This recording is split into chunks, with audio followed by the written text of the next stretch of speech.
Yo, what's up? Welcome to the Kind of Funny Gamescast for Thursday, August 7th, 2025. I'm one of your hosts, Blessing. Adioye Jr. Joining me is Salim, aka the founder and CEO of Surgent Studios. Abu, thank you so much for joining me once again on the Thank show. you. Yeah, we've had you before on Game Showdown, and I forget if you've been on a Gamescast episode before, but I'm happy to have a conversation with you today. I mean, maybe I don't know, bro. I just rock up and show up and hope everything goes well. So Yeah. I'm sure a bit about. No, I know. I definitely have done a lot with you guys. So thank you very much for having me here, man. Yeah, well, I'm super excited to talk to you. You know, we were talking about it a little bit before the show, but me and Barrett played Dead Take on stream on Friday, and it took up our entire afternoon. And I was very, me and Barrett had such a good time playing the game, right? But then I was very, not surprised, I guess, but like I saw so much response in the comments saying, "Oh, this is such a fun stream, man! I would love to see." These guys talk to the devs about the game. Amazing. And so it just happened to coincide perfectly where you hit up Tim and mentioned that like you were down to come on the show to talk about the game a bit. And so this is all a perfect storm. Excited to talk to you, but before we get into it, like, how you been, man? It's been a week since you released the game. Yeah, I mean, it's been kind of crazy. I'd say like it's funny. I did the same thing with Zhao, where I'm in the middle of filming House of the Dragon season 3, so I'm sort of like like as it was releasing I was like filming, and so it was sort of just very, very wild, and now I'm kind of having a bit of a breather. Yeah. And it's been incredible, like seeing just the reception and the love for the game, and all the fan theories as well as to what the actual story is. It's been really great. Hell yeah. Well, I mean, for the audience that might not be familiar with you, of course, you mentioned that you're in House of the Dragon. I mean, we know you from various things. Of course, you mentioned Tales of Kenzera Zhao. I think a lot of our audience would know you because you presented the game at the Game Awards about a year and a half ago, where you announced it, and you had like a very heartfelt announcement talking about the connection between the game and your connection with grief and your father and all these things, right? And so I'm sure plenty of people know you from that as well. You played, I believe, Bayek in Assassin's Creed. Yeah, Assassin's Creed. Yeah. There you go. Yeah, I did that. Yeah. Is that like, what more am I missing anything? Is there things that people should know you from? No, well, I mean, Raised by Wolves. I did. I was on Raised by Wolves for like a while. I did Napoleon. I mean, I've done bits here and there, man. I'm very fortunate to be like a working actor, I'd say. And You're like, prolific. You know, and I think, yeah, I'd say like honestly, I feel very, very fortunate to be, and now also making games and like telling stories is really, really cool. Hell yeah, man. Well, I got a lot I want to ask you about Dead Take, but before I do, I want to remind the audience that this is the Kind of Funny Gamescast. Each and every weekday, we run you through the nerdy news you need to know about on the last show. On this show, each and every weekday, we get together and talk about the biggest reviews, previews, and topics in video games live on YouTube, Twitch, and on podcast services around the globe. If you love what we do, support us with the Kind of Funny membership on Patreon, YouTube, Spotify, or Apple Podcasts to get all of our shows ad-free, watch us record them live, and get a daily exclusive show. For a chance to be a part of the show, some of your thoughts and opinions as YouTube super chats as we go. Housekeeping for you. We're an 11-person business, all about live talk shows. Right before this was KFGD. That was us talking about how Xbox has canceled Contraband. And then after this is Fantastic Four, Rise of the Silver Surfer in review. And then after that is a stream. It is Battlefield 6 with the crew.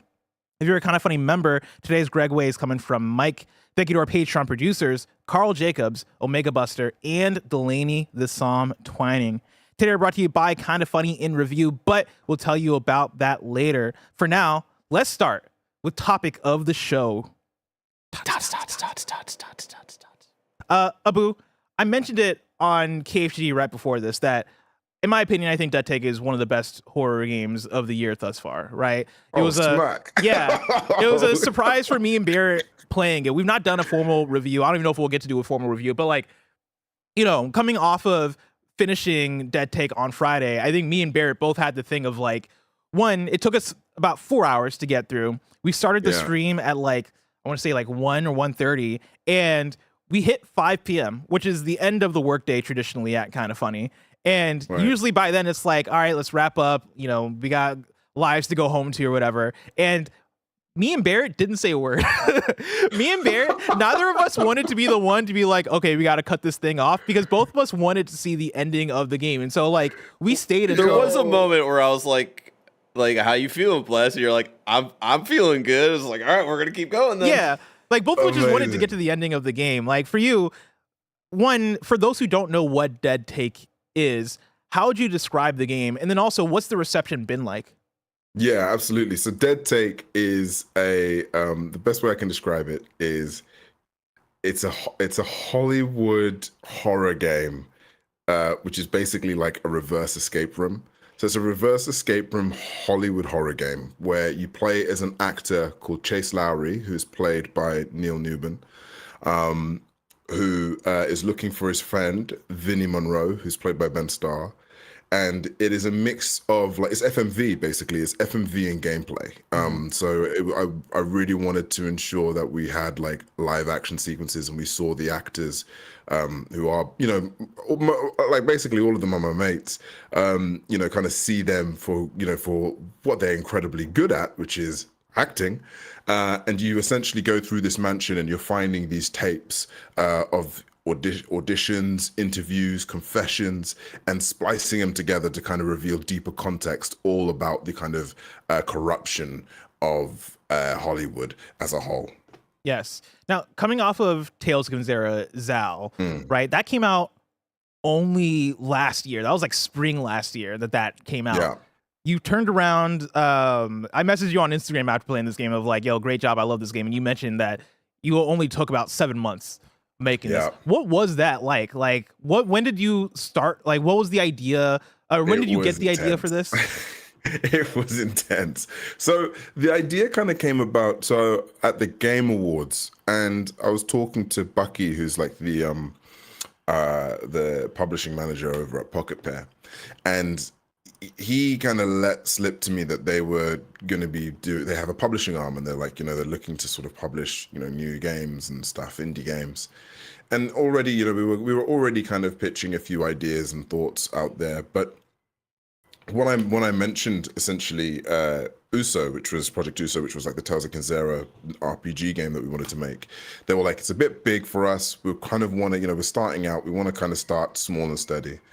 And what ended up happening was I ended up essentially kind of coming up with this idea on the spot and being like, wouldn't it be cool if, we were exploring a Hollywood mansion of this horrible executive producer, and he has tapes of like really great actors, but instead of like the, typical Hollywood actors that you see like on TV, you actually see it's actually the actors that the voices of. Like, wouldn't that be great? And we kind of just riffed, and it was one of those moments. The best way I can describe it is like it's like writing a script. Sometimes it takes like months or years to sort of write a script. Sometimes you can literally wake up and you can do it in like a day or two or a week. And this was exactly that idea. We knew exactly what we wanted to do. We knew exactly how it was going to play out. We knew exactly the story that we wanted to kind of tell. And so I ended up pitching this to Bucky. I ended up saying like, yeah, I could get like Ben and Neil and Jane in it and Alana in it. Obviously, they had no idea about this. So then after Bucky was like, yeah, okay, we can do this, I was like, okay, now I've got to call Ben. Neil, I now got to get Ben Starr. I now got to get these guys in. I got to convince them to do it. And essentially, that's what ended up happening. But like, a lot of the stories in this game are very much inspired by the stories that I have heard within, working in this industry. Neil and Ben have been exposed to in this industry. Like, it came so easy because we live it. And that's the frightening bit of it all. I think this was just our chance of basically being like, well, let's shine a massive spotlight on the idiocies of this and just kind of go balls to wall with it, Yeah. So you got this idea at Game Awards. It took you guys 7 months to put out this game, to bring in some more impressions, right? Because you've heard mine. Me and Bear both really enjoyed this game. But Inverse had an article saying Steam just released the most unconventional horror game of the year. There's another one from Vice that says Dead Take, and this is from their actual review, Dead Take is a great narrative experience. The puzzle elements leave a bit to be desired, but the story does the heavy lifting here. And that's where I began to understand what this game is about and why the story was necessary for them. This is a group of developers who prioritize storytelling, and they do it well. And then GameSpot in their review says, overall, this is a great game, and I would have loved to chase down more USB drives and watch many more FMV recordings. These performances left me wrapped, and I was always eager to search out for more. So you have great reviews, great impressions coming off of people getting their hands on the game. Like, what has that been like for you? It's been surreal, dude. Like, and it's one of those funny experiences where, Zao took us like 3.5 years to make, and it was very beautiful, but it was a lot of work and a lot of passion and raw energy put into it. And this game took like 7 months, and it was a hell of a lot of fun. And it's like people are loving it, and you start. And again, it kind of brings into the idea, the question of why, as an industry as a whole, anyway, why we spend like 10 years building these huge, massive games when you can make these really cool, like nice experiences. It was very, the whole journey was like a film. It was like making an indie film, and it really was. It's just been insane to see the love that we're getting for it, because it just goes to show as well, like, if you just got to keep doing the things that you love and that you enjoy, and the praise is almost like bonus. I mean, it's been so lovely, man. Like, it's been so great, and I'm so happy as well that people are also seeing the performances of Ben and Neil like in its raw form, in the fact that and even with Jane and Alana and everyone, essentially, like, these guys are like performers through and through, and to see that, and to see them kind of do their thing, it's beautiful, man. Yeah. I mean, man, there's so much I want to ask you about and talk to you about in regards to this game, because I have like business things I want to talk to you about, but then also like Surgent Studios I want to talk about, and then also I want to talk about the game itself. And I want to start there because I know there's a certain amount of people listening that still haven't played the game that are curious about it. Let's talk about the stars, right? You mentioned you got Ben Starr for it, you got Neil Newbin, Laura Bailey is also in this game, Alana Pierce is in this game, Sam Lake is in this game, Matt Mercer is in this game, right? Like, obviously, Abu, you're from that world. You're an actor. You've been in these different things. You have these relationships with these various people. But for you, working on this game and knowing you have access to such star talent and getting to work directly with Ben and Neil in like those two main roles of the game, like, what was that like? Was this like a thing of like, man, I got the treasure trove right here. I got this access. Like, man, I can't believe I get to make a game starring these people. Like, what was that? It was just friends, man. Like, that's the thing. Like, it's just working with friends. I think like that was what's been so great about this whole process, is that it's just felt like I've called up mates and been like, hey, I've got this really cool, interesting role for you. Would you be interested to be in it? I'd say the only terrifying person to approach with this idea was Sam Lake. But at the same time, he was the most like accepting of it. He was the most like, yeah, let's do it. Because of course, it's Sam Lake. Yeah. So yeah, it's just like the good thing about working with these guys as well is like they know what they're doing. So there is very little like touch when it comes to direction. Like, it just, I give them a script and they just run with it. And we create an environment as well where they can improvise, where they can play, where they can do what they want. Like there's a whole tape or clip where Ben goes off, right? And that was all improvised. That wasn't part of the script. And he just went for it. And it's because he knew the character, and it's because he's a good actor and he knows what he's doing. So it's like having that kind of relationship with these people was great, man, because it's just, again, as I say, it's like mates just having fun.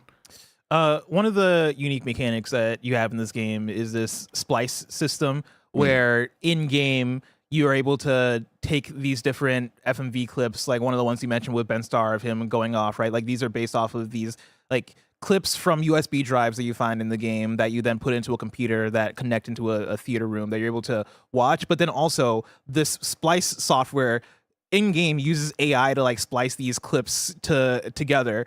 What was the thought process behind that mechanic? And then also, what was directing those FMV sequences like, especially for characters that aren't interacting in the same room most of the time? It really was just a it was a commentary on the way that the industry is kind of turning towards AI and trusting AI to deliver content, and just being like, well, okay, if you just gave AI the artistic license to edit a film, what would they do? And something that we were really keen on exploring was the idea of context, and how when you remove like you can change and alter the context of a scene just by removing one party's dialogue and mixing it with another. So one of the things that I'm sure you may have noticed this, but like the two interviews between Ben and Jane on their individual selves, their interviews are totally, the subject matter is totally different in compared to the actual when you splice them together. So we had to write, the dialogue of Ben's character, about himself and talking about himself and about his love for Duke Kane, and then we had to write the dialogue for Jane and about her trying to succeed in this industry and kind of be sort of recognized. Now, when you mix those two together, it becomes this weird conversation about what it means to be a star and what it means to kind of make art, and about Duke Kane. And we really wanted to play with that, this idea of AI cannot capture the nuance of context and the beauty of it. It just almost bastardizes it, and that was something that we really wanted to play with. And the simplicity of literally just putting one thing together to another is as simple as putting like a prompt in Midjourney, and it's like it just comes out and you're like, oh, okay, this is the result that we get. And this is exactly what the industry is turning into. People are trying to find shortcuts to art, and it's kind of more of like a commentary on that and a horrific element on that. Yeah, it's amazing because I think I know, Barrett, that was probably your moment of the game, right? Seeing that moment come together of those two interviews might go down as one of my favorite moments of games of the year. Amazing. And like the question I wanted to ask was like, what was it like? Because I assume they filmed these scenes separately. And so what was it like directing that and thinking of the different context that you're going to have these conversations be put in, and then seeing that come together? Like, what was that process like for you? And like, did you still get that chill moment when you got to see the vision come together? Yeah, it was amazing. It was incredible because, when you're obviously, as an actor, you're reacting to whoever's reading the dialogue, right? So they are obviously reacting to the interviewers. So they're not really reacting to one another. However, again, like when it worked and when it made sense, it was terrifying because there's a really famous sort of like saying or that Stanley Kubrick, I think it's Stanley Kubrick, where essentially he would get an image of a man smiling, and then he would cut it straight to a baby in a cot. And obviously, as the audience, you're like, oh, that's really cute. But then he would use that same image of a man smiling and then like a naked woman on a beach, and it kind of looks perverted. And it's, again, that's the whole context aspect and element of it. They are two different separate elements, but we as the audience are engaging and actively filling in the gaps. And it was so lovely to see that happening with the interview and kind of how it worked. Even though there were two different reads and there were very, two different separate takes, because of the fact that the way it was cut and how the lines lined up, it just made sense. It was really wild. it was such a great feeling to see, and something that I really want to do more of. Something I want to really explore more of. Yeah. So one of the things you mentioned at the beginning of this was talking about seeing fans or seeing the players kind of form their own opinion about what's going on within the story of the game. Do you have like a headcanon, or does the studio have like all right, this is what really went down though kind of thing? Or is it meant to be hey, it's all abstract, like take it how you want it? No, man, like I think there's definitely like a through line, but I think the game itself is about how we use narratives to essentially sort of deal with the madness and stuff that we deal with in life. So we will fill in the gaps, right? Actors who aren't auditioning much, will essentially will essentially turn around and say, oh, it's because the industry is really difficult. Or like actors who are constantly working are being like, oh yeah, there's just so much work out there. We build these narratives essentially. And so like there is a through line. There is definitely a through line here. But we kind of wanted to, again, engage the audience and the players to essentially come up with the theories and thoughts of what happened and how it works. I've heard people say that like both Chase and Vinny are dead. I've heard that essentially actually it was Vinny who got the role, and Chase is in purgatory. I've heard so many. I've heard that Duke is Chase, and like I've heard all these different theories, which is brilliant. I love that. It shows essentially the fact that people are like, what is like it's engaging them, you know what I mean? It's building these narratives. So yeah, but there's definitely like a through line which we worked with in order to tell the story of what we wanted to tell. Yeah, I love the way that it's written, I think, to kind of have that, like, give the audience the ability to kind of pull those things themselves. Because I remember having the moment. I'm trying not to. I'm not going to spoil anything, right, from like anything late in the game. But there was a moment where I was like, oh, this is what's happening, right? And like, I don't think it was ever. I don't recall it ever being explicitly said that like, oh, this is what's happening. But it was like there was something that Chase, the main character, says where I'm like, oh, okay, this is what's going down. And I'm putting down the controller, right? Like even talking to Barrett.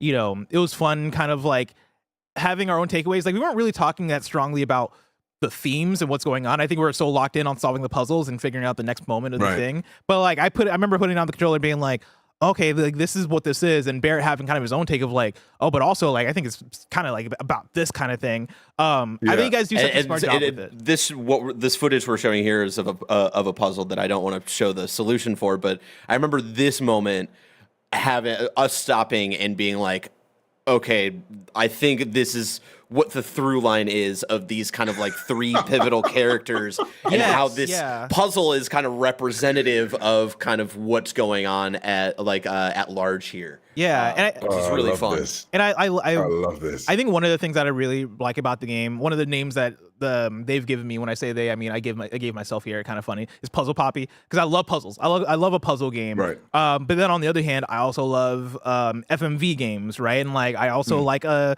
walking sim. And so I love that Dead Take kind of gives me the best of like some of the worlds that Everything, I really do. right? Yeah, I do like, because I go in, I'm like, okay, I'm walking around a house. Like I love Gone Home. And so you're kind of giving me a bit of that. But then you have the FMV portion starring these actors that I love. But then you have these puzzles that I'm also solving. For you guys working on the game, what was the challenge of making these different elements come together? Like, was there a confidence from you when you're making that pitch at Game Awards of, oh yeah, we can, if we do some FMV here, some puzzles here, make it first person, like we can make that? Or was it more of a process of making that stuff work?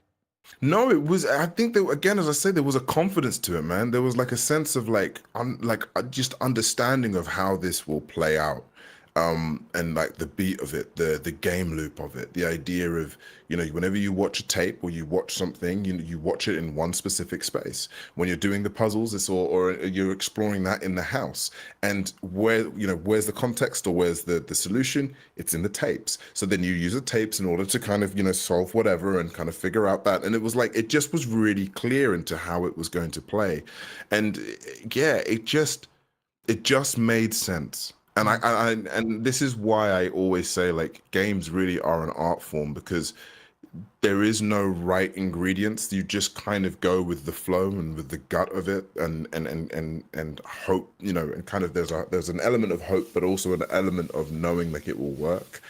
And it just made sense, man. Like, and one thing that we were really telling ourselves a lot of was, look, we're not here to make a film, we're here to make a game. It is a game to be played and to be enjoyed. What do we all enjoy? Escape rooms. Okay, that's a great horror premise. You know what I mean? Like, that's a great horror setting. So it just made sense, man. Yeah. What were some of the inspirations behind this game, both in terms of video games, but also in terms of just art in general? Like, there's a lot of darkness here. There's a lot of like, bloodiness. There's a lot of fucked up shit going on. Like, what did you pull from? So what's funny is actually this time around, So in comparison to Zao, and this is the beauty of being able to make more than one game. You learn from your old, from the first game, and you kind of build from there. So Zao took a lot of inspiration from a lot of games, like Ori, elements of that, and also kind of elements of Black Panther, that kind of vibe. Like, we're pulling from a lot of different sources and stuff. Metroid as well. With this, we really kind of set the tone of being like, forget everything. What's the tone of this game that we want to capture? And it's Black Swan, the film Black Swan, because Black Swan is an incredible film about what someone will do or how far someone will go in order to achieve greatness in a way, or be the best. And so we kind of built that. And what we ended up naturally finding as we were building this world and kind of focusing on that tone, people would say, oh, there's a bit of Resident Evil here. And we were like, oh, that's nice. Okay, cool. Let's lean into that. And people would be like, oh, remember that game? What's that game? PT? Oh, PT was great. Oh, yeah, PT was really, really cool. Watch a clip of PT. Oh, that's a really cool vibe. And so you end up essentially like finding the inspirations or things that are really cool after the fact. Once you when you zero in and focus on one thing, it kind of blossoms like a tree. And so, yeah, this time round, we really just were like, look, inspiration, Black Swan, move on that. What's the tone of that? And let's just build from there.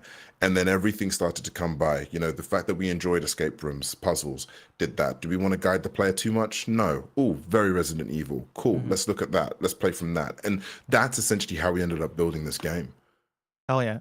I got a lot more questions to ask, but before I do, I want to tell the audience about patreon.com/kindoffunny and youtube.com/kindoffunnygames, where you can go and get the Kind of Funny membership, which allows you to get shows ad-free. Speaking of ads, let us tell you about our sponsors. This episode's brought to you by our own show, Kind of Funny in Review. It is our movie review show, and it is the best place to get all of our thoughts on all of the latest in entertainment. Greg, and how has it been this year? It's been awesome because I came back. Alien vs. Predator in review. Superman in review. Fantastic Four currently happening in review. It's been a great time, and I've been crazier than ever. You really have. It's been banger after banger after banger of episodes of In Review. Doesn't mean the movies necessarily work. Oh, they often Sometimes we're talking about some all-time greats. Sometimes we're talking about some of the worst movies ever made. But no matter what, Greg is drinking his Cokes and having a good time and saying some of the craziest things you've said on Kind of Funny content ever. That's right. If you're unfamiliar, of course, In Review is us picking a movie series, watching them all, then ranking and reviewing them all while meticulously recapping the plot and not screwing anything up. But here's the thing. I know a lot of you are watching live probably on Kind of Funny Games Daily or Kind of Funny Gamescast. We cover video games, but we also cover movies, and we have a great time doing it. We're just best friends hanging out. So don't worry. We're getting back to Alien vs. Predator, everybody, right after we get through some of the big summer movies, but Fantastic Four, Superman, Alien vs. Predator. It's been a great time. The good times are just starting. That's right. So right now, like, subscribe, share on your favorite podcast feed or youtube.com/kindoffunnygames, and we'll see you at the movies. That was good. Thank you. I mean, we stole it. It's, I think Siskel and Eber's line. And we're back. Of course, you can write in with super chats if you want to get your questions read on the show. However, I'm pulling from the regular chat because I want to steal a question here from Demon Hacker, who says, how was it working with voice actors but doing live action? Was there any growing pains for the actors? And the reason I find this question interesting is because yesterday on KFGD, we had a conversation about the casting director who did Baldur's Gate 3 saying that they're surprised they don't see more Hollywood studios casting voice actors in like more movie and TV roles because there's like a lot of talent there. For you, working with Ben Starr, Neil Newbin, right? People that I think a lot of our audience knows from video games, doing live action, like what was that like? Were there any growing pains, or was it a thing of like, oh, these guys just know what they're doing? Yeah, this is the thing, like they know what they're doing. They're actors. I went to school with Ben Starr, so we studied under the same sort of, under the same house, man. So like I know what he was. I knew these guys could deliver, like whether it's on camera, whether it's theater, whether it's for games. So it was pretty easy, it's, again, that's the tool and the skill of an actor, is to be able to understand like what's the context that you're playing in and how you're doing it. So there wasn't really any growing pains at all. Hell yeah. I want to talk about Surgent Studios because you guys have had a journey in the last year and a half. For you guys, right? Like going from Tales of Zao to now Dead Take, wildly different games. Like I don't think you can get more different than these two games. What was that journey like from that first one to now putting out Dead Take? Like has this changed the studio at all? It's definitely it put a lot to the test in regards to seeing, you know, just how much we learned about game development. I think I always say this. I say, you know, when it came to making Zao, the 3.5 years, probably 2 of those years were essentially spent trying to figure out how we work with one another. Like, what's the shorthand? And so then now putting that into practice was what Dead Take was. Making something in a short frame of time, and just testing ourselves with something completely different. And I think like it definitely has made us realize that we can do anything. Like we genuinely, if we feel like we're having fun with it and we can play with it, like that's how you make art. And I think that's the one thing that I feel sometimes can be forgotten. It's like, you know, the traditional way is to make like a Zao 2 and learn from that and then build from there. And it's like, well, actually, no, we still have lessons that we've learned from Zao. And if we were to do another 2, yeah, sure, we can do that again. But like, we want to be inspired by the stuff that we make. We want to be led by what moves us, what gets us thinking.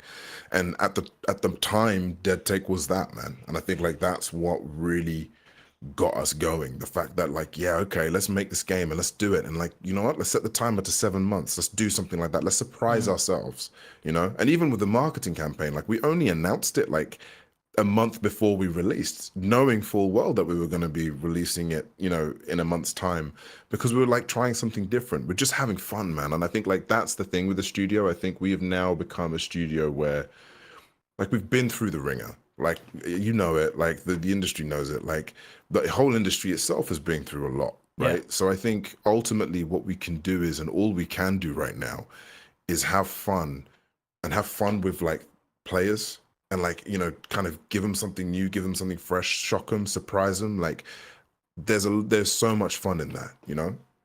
I want to bring in a super chat asking about a bit of the future. This is from CJ Splitson, who says, Abu, any game genres you want to tackle? I think I heard something of a sci-fi game in development. Yeah, man. So I really want to do RPGs. I really want to do we announced that we were kind of like shopping and looking around for like this action RPG, which essentially bleeds like the Batman Arkham sort of fight style with like dice rolling with like D&D.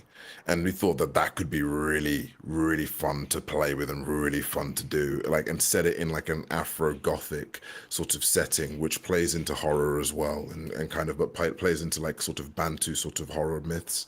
So yeah, I mean, like there is 101 ideas that I got in my mind that I want to play with. So I think like, definitely want to do RPG. Definitely want to tackle that. Set, you know, make almost like bring Planescape Torment back, but like kind of bougie it up. So that's kind of where I want to go. So yeah. Hell yeah. Well, with what you guys did with Dead Take, right? You talked about 7 months. When we're also talking about an industry that's been through a lot in the last few years, is there something with that shortened development time that you think works for Surgent Studio? Like, is this sort of the time work, the framework that you want to continue to work in the future? Yeah, I think there is. I think we're in it's a bit of a mix and play, right? I think we're of the mentality of like we'll find the right time to make something. We're not going to spend ages trying to make, you know, just one thing. I think we like the quick kind of slick way of doing it. And big inspiration was Zalavir Nelson Jr. Yeah. I spoke with him when I was in Oz, and just trying to understand like how the hell he makes games. And it was really inspiring to hear him just kind of express just the way in which he just conjures this stuff. And it was like, yeah, that's kind of how films are made. Like that's kind of how like indie films are done. And so if we have the ability to do that, then yeah, let's do it. So yeah, like I think this is the way forward, definitely. Yeah. You know, it's funny you mentioning Xalavir because we just interviewed Xalavir a couple weeks ago. Oh, no way. Yeah, and we talked about that exact thing, right? We talked about the way he makes video games and all this, and I hearing you talk about talking with him, right, and like kind of getting that idea is so fun and awesome because I look at both y'all. I look at last year I played his game I Am Your Beast. And that was probably one of my favorites, like in my top 15 games that I played last year. Like it was such a good action game. But then, earlier this week, we did a stream playing co-op kaiju horror cooking. Co-op kaiju, yeah. And we did a stream of that, and like it's so fun because I know he's like that studio. There's a studio that spits out games left and right, right? They just cook, man. They just cook, and it's amazing what they're able to kind of conjure and create, and it's brilliant. It keeps people excited. It keeps people going. Yeah, and I think a lot of people hear that and might get scared of like, well, can you put out like is that sustainable? Can you actually do that? But between all the stuff that we got from Surgent Studios, there's also the TMNT games and like Clickholding, which I think we played on stream. We played a lot of them Xalavir and Nelson games, and now talking with you, right? And Dead Take being a game that me and Barrett love so much, and I'm sure like we're gonna have more people play it in the studio and probably enjoy it as well. That's something that I'd like to see more. Is that something that you think we can see more? Do you think more people are gonna adopt that method of? I think so. I really do. I feel like I think there is a real change in the air in regards to the way games are produced and made, and I think it's a lot more sustainable to make experiences that are focused. I think like that is the key. So yeah, I feel like it's going to be changing. Hell yeah. A question for you specifically. How do you balance it all? You got a lot going on, man. I don't, bro. Listen, I don't know how I do it, man. I've got just good people around me, man. Like really good people around me. I think like my team are incredible. My family is great. Like I genuinely, they understand that I just need to create and build and want to be creative. And I don't know. I just keep cooking. Yeah. What was your exact role on Dead Take? Like, are you game director? Yeah, creative director. Duke Kane as well. God damn. And you're Duke Kane. That was fun because when we first started the game, as soon as Duke Kane started talking, like me and Barry were like, who is this? And very quickly it was like, oh, this is Abu. Now, this is my other question with that, right? We have Ben Starr, Neil Newbin, right? A bunch of British actors in this game, all doing American accents. I know, man. I know. I'm sorry. Is that like is that tough? Like, was there ever a consideration of like, oh, we'll just put this in the UK? What's that like? No, because I think it really just had to be American cheesy. Do you know what I mean? And like it had to be like. Unfortunately, I know what you mean. To build into that, yeah, and we just had to do it, and so I think.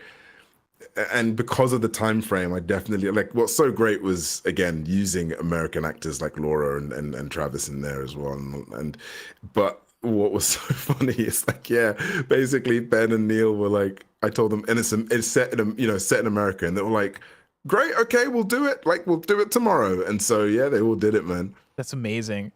I want to bring in another super chat here from Ty Wilkins VO, who writes in and says, Abu, in the sea of good to great auditions, when you're casting your games, what stands out? What do you look for to push it over the hill to being cast, especially when you're working with the people you do? To be free and basically just play. I'm looking for this, like use the script as a guidance, as a tool, not necessarily as a Bible or the be all and end all.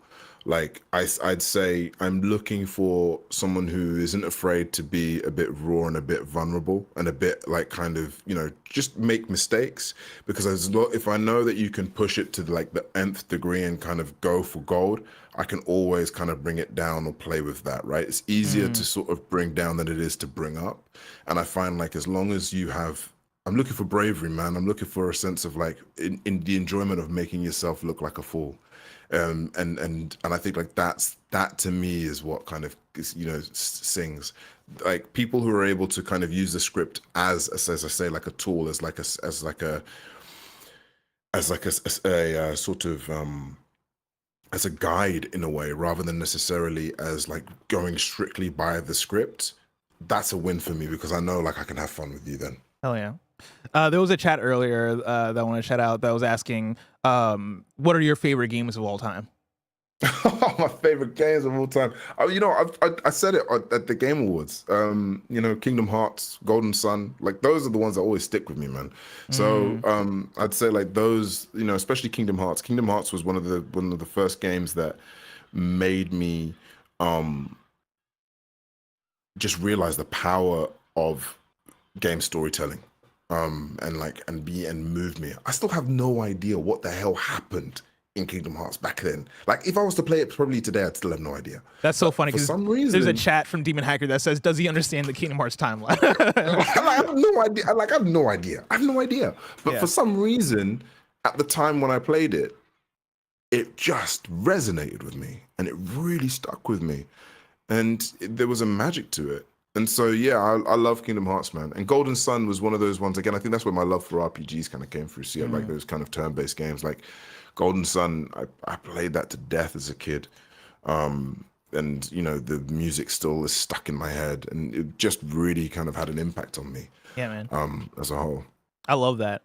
I'm kind of rounding down. I don't have many questions left. I guess one question. It's a big, broad question for you, but like, of course. You've done stuff in Hollywood. You're a great actor. Now you're in video games, right? And like you've just put out your second release under Surgent Studios. Is there a legacy that you want to leave behind in video games? Like when it's all said and done for what you're doing here in this space, is there like an overarching goal or mentality that you have as far as this is what I want to leave on the table when I'm done here? I think it's just the fact that I just had fun while doing it, Yeah. There isn't a sense of, there isn't like a legacy or anything. I think it's more of a sense of just being like, I had fun making games, and I want to inspire other people who are like me, who never thought that they could make a game, but love them, that they're able to do it. Like, I think like that's true. There is something that I it's so funny though. There is an element of me that like looks at someone like Kojima, for example, and is like, he's like weird and wacky, and there's a part of me that's always like, I can be weirder. Yeah. So like, there's maybe the guy who is weirder than Kojima. I don't know. Yeah. But we'll see. But like, I think truly, man. Like, I'm sort of. It is honestly, and I cannot express like the sort of the reality of like. Being here today and having released a second game in the climate in which we're in is almost like it is truly a miracle. And I always say this with the studio. There is a part of us that's almost like saying like we shouldn't even be here, man. Like it is absolutely brutal out there. It still is, and I still find like there's still a lot of idiots out there, man. But the fact that we were able to there's still good people out there who are championing games and championing indie games as an art form. And I think like just being able to just keep conjuring and keep building is already, as I said, like a miracle in itself and a blessing. Hell yeah. Well, my final question for you, for those who are watching and listening that might have not checked out Dead Take yet, why should they play Dead Take? Why should somebody check out the game? If you want to see Ben and Neil at their like, prime and raw selves, this is the game to play. If you want to see a true kind of take at Hollywood and the weird, seedy underbelly of what that is in the entertainment industry, this is the game. If you just like fucking escape rooms, man, play this game.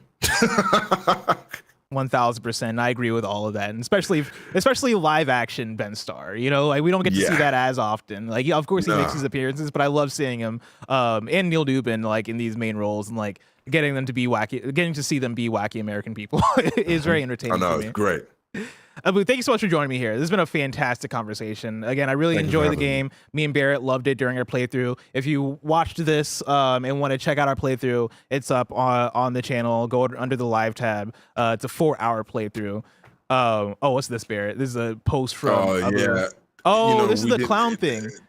He'll never be able to escape it, Oh man, and you know what's so crazy? We had like, and I'm not even kidding. This was genuinely accidental. We did this, and originally it was supposed to be Neil's face that was supposed to be on that thing, right?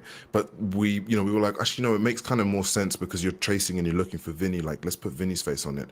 That happened, and then someone pointed out the fact that, like, guys, this is the Balatro, the clown, and we were like, oh my God, we're gonna get sued like Pocket Pair with Nintendo, bro. That's so funny. It's like crazy. So yeah, it was crazy, man. That's amazing. Abu, thank you so much once again. Go check out Dead Take if you haven't, if you're listening. Of course, this has been the Kind of Funny Gamescast. Each and every weekday, we get together and talk about the biggest reviews, previews, and topics in video games live on YouTube, Twitch, and on podcast services around the globe. If you love what we do, support us with the Kind of Funny membership on Patreon or YouTube to get all of our shows ad-free, watch us record them live, and get a daily exclusive show.